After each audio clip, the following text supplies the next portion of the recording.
The Pennsylvania primaries are in 12 days, and one part of the area is making sure everything goes smoothly after problems at the polls. You may remember last year an error in printing poll books affected thousands of Chester County voters. The county has since spent time and thousands of dollars to investigate and improve their systems. NBC 10 political reporter Mayk went back to the county to see what officials are doing now so the same issue doesn't happen again. The trouble on Election Day last year started early in Chester County. How did you find out that there was an issue?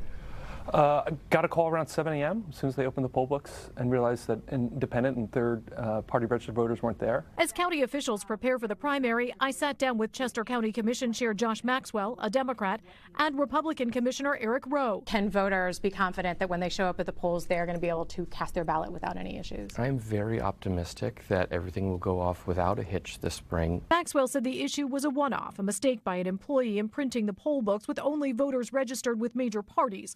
According to the report produced on the incident, the mistake was discovered at 6:48 a.m., but it was 3:45 in the afternoon until all poll book fixes were at or en route to polling sites. Why did it take so long to fix this? Getting a file just for independent third-party voters doesn't exist. So we had to work with the Department of State to create that file and then make sure it's accurate.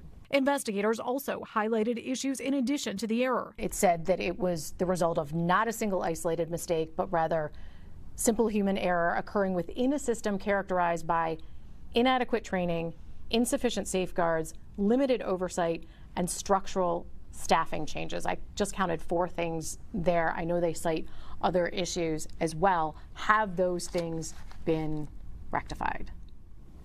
I think many of them have, but it's important to measure expectations. Maxwell pointed to challenges running elections with changing laws and also said employees have gotten additional training. We are starting to run mock elections. So if someone starts, say, you only have 2 elections a year. So if someone starts in June, the next election is their first one, right? So starting to run these things in August and in September. Practice printing the poll books, even if you're not actually printing them, but at least producing the documents. This is something that you weren't doing before? This is something we weren't doing before. This is new. This is new. When the real election comes, new checks will be in place. We're going to be pulling 10% of the poll books that are printed and delivered to us by an industrial printer. We'll be pulling 23 of them and manually checking to make sure that they are just right. And I will be there in the flesh flipping through them myself just to be sure. In Westchester, I'm Mayk, NBC 10 News. And you can see much more of Lauren's interview with the Chester County Commissioners this Sunday on NBC 10 at Issue. It's at 5:30 a.m. and again at 11:30 a.m. right after Meet the Press.